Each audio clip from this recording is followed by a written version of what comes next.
Hi hello ನಮಸ್ಕಾರ welcome back to another vlog. Every day new subscribers ಆಗತ್ತಾರ. ಹಿಂಗೆ support ಮಾಡ್ಕೊತ ಹೋಗ್ರಿ, ಹಿಂಗೆ ಲೈಕ್ ಮಾಡ್ಕೊತ ಹೋಗ್ರಿ, ಮತ್ತು ನಿಮ್ಮ ಫ್ಯಾಮಿಲಿ ಫ್ರೆಂಡ್ ಜೊತೆ ಶೇರ್ ಮಾಡ್ಕೊತ ಹೋಗ್ರಿ. ನಡೀರಿ ಈ ವ್ಲಾಗ್ ಸ್ಟಾರ್ಟ್ ಮಾಡೋಣ ಅಂತ.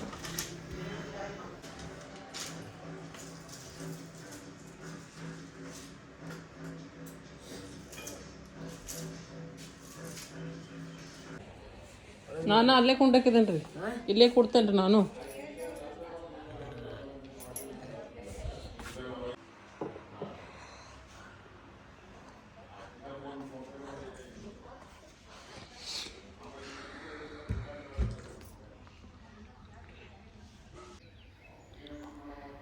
ಮಸ್ತ್ ನಾನು ಮತ್ತು ಲೆಮನ್ ಗ್ರಾಸ್ ಟೀ ಹೊರಗೆ ಕುಂತು ಎಂಜಾಯ್ ಮಾಡ್ತೇನೆ ಭಾಳ. ಈ ಟೈಮ್ ಭಾಳ ಸೇರ್ತೈತೆ ನಂಗೆ ಹೊರಗೆ ಕುಂತು ಟೀ ಕುಡಿಯೋಕೆ. ಯಾಕಂದ್ರೆ ಮಾರ್ನಿಂಗ್ ಫ್ರೆಶ್ ಇರ್ತೈತಿ, ಮತ್ತು ಅಲ್ಲೇ ನಮ್ಮ ಸೈಡ್ ಇಷ್ಟು ಬರ್ಡ್ಸ್ ಅದಾವಲ್ಲ, ಅದು ಸೌಂಡ್ ಟೈಮ್ ಎಂಜಾಯ್ ಮಾಡೋಕೆ ಸಿಗ್ತೈತೆ ನಂಗೆ. ಆಮೇಲೆ ಜಲ್ದಿ ಬ್ರೇಕ್ಫಾಸ್ಟ್ ಮಾಡಿ ರೆಡಿಯಾಗಿ ಆಫೀಸ್ಗೆ ನಾನು ಆದರ್ಶ್ ಬಂದ್ವಿ. ಅದು ನಂಗೆ ಮಾರ್ನಿಂಗದು ಹೆಂಗಾಗ್ತೈತಿ ವ್ಲಾಗ್ ಮಾಡೋಕೆ ಜಾಸ್ತಿ ಸಿಗಂಗಿಲ್ಲ. ಈಗ ಆಫೀಸ್ನಾಗೂ ಭಾಳ ಮಾಡೋಕ್ಕಾಗಿಲ್ಲ, ಅದಕ್ಕೆ ಸ್ಮಾಲ್ ಕ್ಲಿಪ್ಸ್ ತೊಗೊಂಡೇನಿ. ಮುಂಜಾನೆ ಬ್ರೇಕ್ಫಾಸ್ಟ್ ಮಾಡಿ ಬಂದೇವಿ, ನಾವು ಊಟ ಮಾಡಿಲ್ಲ, 3:30 ಆಗೈತಿ. ಅದಕ್ಕೆ ಈಗ ಹೊಂಟೇವಿ ಇಬ್ಬರು ಕೂಡ.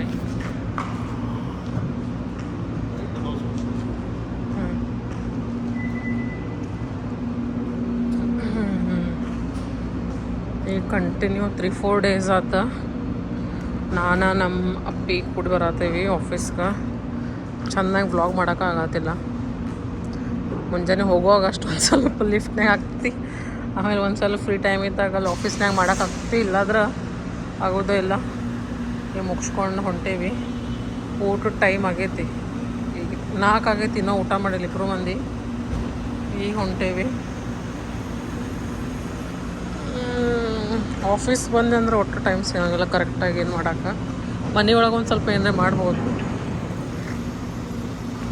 ಈಗ ಊಟಕ್ಕೆ ಹೊಂಟೇವೆ ನಾನು ಅಪ್ಪಿ. 4 ಆಗೈತಿ.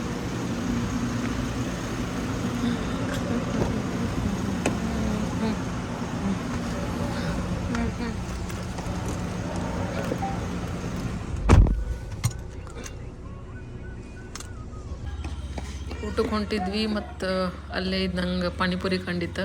ಈ ಪಾನಿಪುರಿ ನನಗೆ ಭಾಳ ಸೇರ್ತೈತಿ. 1 ಮಿನಿಟ್ ಓನೇದು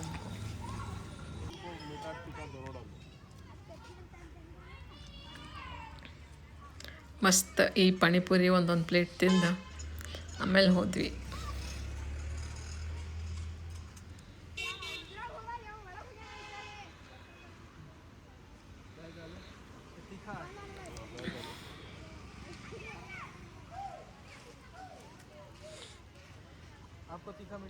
ಹಾಂ, ದೋನೋ ಬಿಡ. ಯಾರ್ಯಾರಿಗೆ ಈ ಟೈಪ್ ಪಾನಿಪುರಿ ಸೇರ್ತೈತಿ ಅದು ಕಮೆಂಟ್ ಮಾಡಿ ತಿಳಿಸ್ರಿ. ಈವ್ನಿಂಗ್ ನಾನು ಆದರ್ಶ ಆಫೀಸ್ ಮುಗಿಸ್ಕೊಂಡು ಮನೆಗೆ ಬಂದ್ವಿ. ಆಮೇಲೆ ನೋಡು ಮಟ್ಟ ಅಂದ್ರೆ ಕಿಚನ್ನಾಗ ಯೆಲ್ಲೋ ಕಲರ್ ಕುಂಬಳಕಾಯಿ ಇತ್ತು. ಅದು ನೋಡಿದ ತಕ್ಷಣ ನಂದು ಮೈಂಡ್ ಒಳಗೆ ಕುಂಬಳಕಾಯಿಗೆ ಹರ್ಗಿ ತಿನ್ಬೇಕಂತ ಅನ್ಸ್ಬಿಟ್ಟಿದ್ದೆ. ಅದಕ್ಕೆ ಮಮ್ಮಿಯರಿಗೆ ಅಂದೆ ಕುಂಬಳಕಾಯಿಗೆ ಹರ್ಗಿ ಮಾಡೋನು ರೀ ಅಂತ. ನನಗೆ ಒಂದು ಸಲ ಅದೇನಾರೇ ಹಿಂಗೆ ಬೇಕಾತಂದ್ರೆ ತಿನ್ನೋ ಮಟ್ಟ ನಂಗೆ ಸಮಾಧಾನ ಆಗಂಗಿಲ್ಲ. ಅದು ಮಾಡಿ ಎಷ್ಟು ತ್ರಾಸಾದ್ರೂ ಅದು ಮಾಡಿ ತಿನ್ನೋ ಮಟ್ಟ ಒಟ್ಟು ಸಮಾಧಾನ ಆಗಂಗಿಲ್ಲ. ಅದಕ್ಕೆ ಅದೆಲ್ಲ ಸ್ವಲ್ಪ ರೆಡಿ ಮಾಡ್ಕೊಳತ್ತೇನೆ. ಬರ್ರಿ ಎಲ್ಲರೂ ಕೂಡಿ ಕುಂಬಳಕಾಯಿ ಗಾರ್ಗೆ ಹೆಂಗೆ ಮಾಡ್ತಾರಂತ ನೋಡೋಣ ಅಂತ. ಈ ಯೆಲ್ಲೋ ಕಲರ್ ಕುಂಬಳಕಾಯಲ್ಲೇ ಗಾರ್ಗಿ ಮಾಡ್ತಾರೆ. ಹಿಂಗೆ ಸ್ಲೈಸ್ ಕಟ್ ಮಾಡ್ಕೊಳ್ದು, ಬೀಜ ತೆಗೆದು ಕ್ಲೀನ್ ಮಾಡ್ಕೊಂಡು ಅದನ್ನು ಹೆರಚ್ಬೇಕು. ಹೆರಚೋ ಮನೇಲೆ ಇದರಲ್ಲೇ ಹಿಂಗೆ ಸಣ್ಣ ಸಣ್ಣ ಹಿಂಗೆ ಸ್ಲೈಸ್ ಮಾಡ್ಕೊಂಡು ಇಟ್ಕೊಂಡ್ರೆ ಹೆರ್ಚಾಕೆ ಚಲೋ ಆಗ್ತೈತಿ. ಅದಕ್ಕಿಂತ ಹೆರ್ಚೋಕ್ಕಿಂತ ಮುಂಚೆ ಅದು ಹಿಂದಿಂದ ಏನಂತಾರೆ ಅದಕ್ಕೆ, ತೋಟಿ ಗೊತ್ತಿಲ್ಲ, ತೋಟಿ ಅಂತಾರೆ ಏನಂತಾರೆ ಅದಕ್ಕೆ. ಅದನ್ನು ಕಟ್ ಮಾಡ್ಬೇಕು, ಆಮೇಲೆ ಹೆರ್ಚ್ಕೋಬೇಕು. ದಪ್ಪ ಹೆರ್ಚೋ ಮನೆ ಇದ್ರೂ ನಡಿತೈತಿ, ಸಣ್ಣ ಹೆರ್ಚೋ ಮನೆ ಇದ್ರೂ ನಡಿತೈತಿ. ಏನು ಅಷ್ಟೇನು ಡಿಫ್ರೆನ್ಸ್ ಆಗೋದಿಲ್ಲ. ಹೀಗೆಲ್ಲ ಫುಲ್ ಹೆರ್ಚ್ಕೋಬೇಕು. ಒಂದು ಸ್ವಲ್ಪ ಇದು ತ್ರಾಸದ ಕೆಲಸ ಐತಿ, ಬಟ್ ಮಾಡೋದು ಇಂಟ್ರೆಸ್ಟ್ ಇತ್ತಂದ್ರೆ ಯಾರು ಹೆಂಗೂ ಮಾಡ್ತಾರಂತಾರಲ್ಲ, ಹಂಗೆ ನಂದು ಐತದೆ.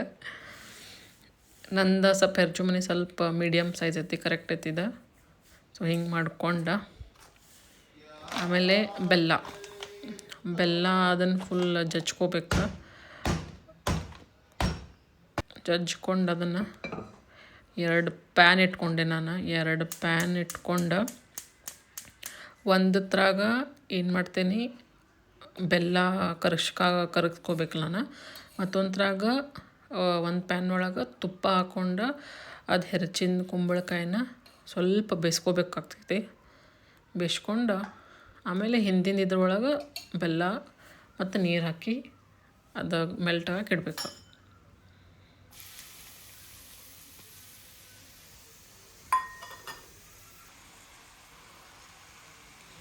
ಒಂದು 10 ಮಿನಿಟ್ಸ್ ಬೇಯಿಸ್ಕೊಂಡ್ರೆ ಸಾಕು. 10 to 15 ಮಿನಿಟ್ಸ್ ತುಪ್ಪ ಹಾಕ್ಕೊಂಡು ಬೇಯಿಸ್ಕೋಬೇಕು.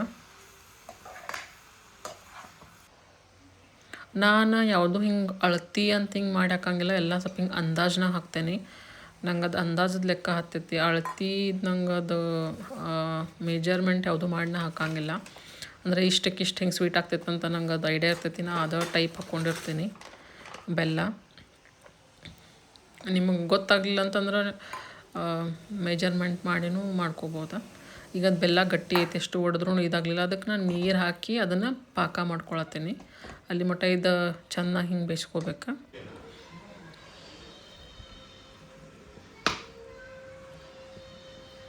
ಇದು ಬೆಲ್ಲ ಫುಲ್ ಮೆಲ್ಟ್ ಆದ್ಮ್ಯಾಗ ಸೋಸ್ಕೋಬೇಕು. ಯಾಕಂದ್ರೆ ಬೆಲ್ಲ ಒಳಗೆ ಒಂದು ಸ್ವಲ್ಪ ಅದು ಬೆಲ್ಲ ಮಾಡುವಾಗ ಅದ್ರದ್ದೆಲ್ಲ ಒಂದು ಸ್ವಲ್ಪ ಸೊಪ್ಪು ಇರ್ತೈತಲ್ಲ, ಸೋಸ್ಕೊಂಡು ಆಮೇಲೆ ಅದು ಬೆಲ್ಲ ಕರಗಿದ ಮೇಲೆ ಇದೇನು ಬೇಯಿಸ್ಕೊಂಡಿರ್ತೇವಲ್ಲ ಕುಂಬಳಕಾಯಿದು ಹೆರ್ಚಿದ್ದು, ಅದನ್ನು ಆ ಪಾಕ ಒಳಗೆ ಹಾಕ್ಕೋಬೇಕು.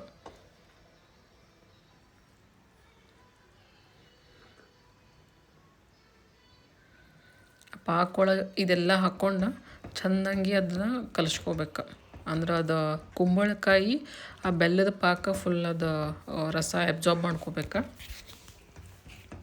ಇದ್ರೊಳಗೆ ಇದು ಹಾಕೋದು ಏಲಕ್ಕಿ ಪುಡಿ ಒಂದು ನೀವು ಈಗ ಹಾಕ್ಕೋಬೋದು.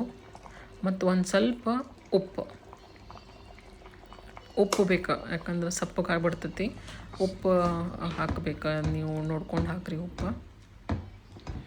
ಆಮೇಲೆ ಇದು ಎರಡು ಒಂದೇ ಜೀವ ಆದ ತಕ್ಷಣ ಗೋಧಿ ಹಿಟ್ಟು ಈಗ ಅದೇನು ಪಾಕ ಮತ್ತು ಕುಂಬಳಕಾಯ್ದೇನು ನಾ ಮಾಡೇನಲ್ಲ ಒಂದು ಅದ್ರೊಳಗೆ ಎಷ್ಟು ಹಿಟ್ಟು ಹಿಡಿಸ್ತೈತಲ್ಲ ಅಷ್ಟು ಗೋಧಿ ಹಿಟ್ಟು ಹಾಕ್ಬೇಕು.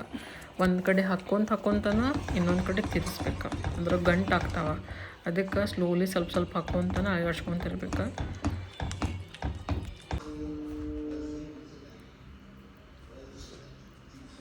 ಸ್ವಲ್ಪ ಉದುರಿಸಿ ಅದನ್ನ ಅಳಗಾಡ್ಸ್ಕೊಂತ ಇದ್ರೆ ಗಂಟಾಗಂಗಿಲ್ಲ. ಈಗ ನಾನು ಇದ್ರೊಳಗೆ ಎಷ್ಟು ಹಿಟ್ಟು ಹಿಡಿತೈತಿ ಅಷ್ಟು ಹಾಕೀನಿ. ಇದು ಹೆಂಗಾಗ್ಬೇಕಂದ್ರೆ ಒಂದು ಹಿಂಗೆ ಉಳ್ಳಿ ಮಾಡೋಕೆ ಬರ್ಬೇಕು, ಆ ಟೈಪ್ ಹಿಂಗಾಗಿರ್ಬೇಕಿದು ಅಷ್ಟು. ಮತ್ತು ಇದು ಗೋಧಿ ಹಾಕಿದ್ಮೇಲೆ ಒಂದು 5 to 10 ಮಿನಿಟ್ಸ್ ಹಂಗೆ ಸಣ್ಣ ಗ್ಯಾಸ್ ಮ್ಯಾಗ ಇಡ್ಬೇಕಂದ್ರೆ ಅದು ಒಮ್ಗೊಳ್ಬೇಕಲ್ಲ ಹಿಟ್ಟು, ಅದೆಲ್ಲ ಹಸಿ ಆಗ್ಬಾರ್ದು. ಅದಕ್ಕೆ ಒಂದು ಸ್ವಲ್ಪ ಹಂಗೆ ಸಣ್ಣ ಇಟ್ಟು ಗ್ಯಾಸ್ ಮ್ಯಾಗ ಇಟ್ಟರೆ ಚೆಂದಾಗಿ ಎಲ್ಲ ಜೀವ ಒಂದೇ ಆಗ್ತೈತಿ. ಆಮೇಲೆ ಬಿಸಿ ಇರ್ತೈತಿ, ಒಂದು ಸ್ವಲ್ಪ ನೋಡ್ಕೊಂಡನ ಇದು ಮಾಡ್ಕೋಬೇಕು. ಜಿಗಿ ಇರ್ತೈತಿ ಇದು ಹಿಟ್ಟು, ಯಾಕಂದ್ರೆ ಬೆಲ್ಲ ಪಾಕ ಹಾಕಿರ್ತೀವಲ್ಲ ಜಿಗಿಟ್ಟಿರ್ತೈತಿ. ಅದಕ್ಕೆ ಸಣ್ಣ ಉಳ್ಳಿ ಮಾಡ್ಕೊಂಡು ಎಣ್ಣೆ ಹಚ್ಕೋರಿ ಕೈಗೆ, ಯಾಕಂದ್ರೆ ಜಿಗಟಾಗೋದು. ಎಣ್ಣೆ ಹಚ್ಕೊಂಡು ಈ ಥರ ಕಸಿ ಹಚ್ಕೊಂಡು ಮಾಡ್ಬೋದು. ಇದು ಒಂದು ಟೈಪ್ ನೀ ಸಣ್ಣ ಹಿಂಗೆ ರೌಂಡು ಮಾಡ್ಬೋದು. ಇಲ್ಲ ಅಂದ್ರೆ ನಮ್ಮ ಮಮ್ಮಿಯರೇ ಈ ಟೈಪ್ ಮಾಡ್ತಾರೆ ಅವ್ರು, ಹಿಂಗೆ ಉದ್ದಿನ ವಡಾದ ರೌಂಡ್ ಮಾಡ್ತಾರಲ್ಲ ಆ ಟೈಪ್ ಮಾಡ್ತಾರೆ ಅವ್ರು. ಅದಕ್ಕೆ ಅದೊಂದು ಟೈಪ್ ಶೇಪ್ ಮತ್ತು ಹಿಂಗೆ ರೌಂಡ್ ಶೇಪ್, ಪೂರಿ ಶೇಪ್, ಸಣ್ಣ ಪೂರಿ ಟೈಪ್ ಹಂಗೂ ಮಾಡ್ತಾರೆ. ದಪ್ಪ ಇಟ್ಕೋಬೇಕು ಇದನ್ನು ಗಾರ್ಗಿ. ಯಾವಾಗೂ ದಪ್ಪ ಇತ್ತಂದ್ರೆ ತಿನ್ನೋಕೆ ಚಲೋ ಆಗ್ತೈತಿ. ಸ್ವಲ್ಪ ಜನ ಹಿಂಗೆ ತಿಳುವು ಮಾಡ್ತಾರೆ. ತಿಳುವು ಮಾಡಿತ್ತಂದ್ರೆ ಹಿಂಗೆ ಕುಟುಂಬ ಹಂಗೂ ಮಾಡ್ಬೋದು. ಬಟ್ ಭಾಳ ದಿವಸ ನಿಮ್ಗೆ ಇಡಬೇಕಂತಂದ್ರೆ ತಿಳುವು ಮಾಡಿರಿ. ಒಂದು 15 ಡೇಸ್ನಾಗ ಮುಗಿಸ್ಬೇಕಂದ್ರೆ ಒಂದು ಸ್ವಲ್ಪ ದಪ್ಪ ಮಾಡಿರಿ. ಬಟ್ ಗಾರ್ಗಿ ಮಸ್ತ್ ಆಗ್ತಾವೆ ಇವು ಟೇಸ್ಟ್. ನಂದರೆ ಎಲ್ಲಕ್ಕಿಂತ ಫೇವ್ರೇಟ್ ಇದು ಗಾರ್ಗಿ. ಇವನ್ ನಮ್ಮ ಮಮ್ಮಿಯರಿಗೂ ಭಾಳ ಇರ್ತೈತಿ, ನನಗೆ ನಮ್ಮ ಮಮ್ಮಿಯರಿನ ಫೇವ್ರೇಟ್ ಇದೆ. ಇಬ್ಬರು ಮಂದಿ ಕೂಡಿ ಅಷ್ಟಕ್ಕೂನ ಗಾರ್ಗಿ ಮಾಡೀವಿ. ನಮ್ಮ ಮನ್ಯಾಗ ನಮ್ಮ ಪಪ್ಪಾರಿ ಅನ್ನತ್ತಿದ್ರು, 2 ಮಂದಿಗೆ ಸೇರ್ತದಕ್ಕೆ ಎಷ್ಟೊಕ್ಕನ ಮಾಡಿಟ್ಟಿರಿ ಅಂತ ಅನ್ನತ್ತಿದ್ರು. ಅದು ಮಾಡಿ ತಿಂದ ಮೇಲೆ ನನಗೆ ಇಟ್ಟು ಸಮಾಧಾನ ಅಂತಂದ್ರೆ ಮತ್ತು ಮಸ್ತ್ ಆಗಿದ್ದು. ಈ ವ್ಲಾಗ್ ಹೆಂಗೆ ಅನಿಸಿತ್ತಂತ ತಿಳಿಸೋದು ಮರಿಬೇಡ್ರಿ. ಆಮೇಲೆ ಯಾರ್ಯಾರು ಗಾರ್ಗಿ ಸೇರ್ತೈತಿ ಅದಕ್ಕೆ ಕಮೆಂಟ್ ಮಾಡಿ ತಿಳಿಸಿ. ಮತ್ತು ಜಲ್ದಿ ಸಿಗ್ತೇನಂತ.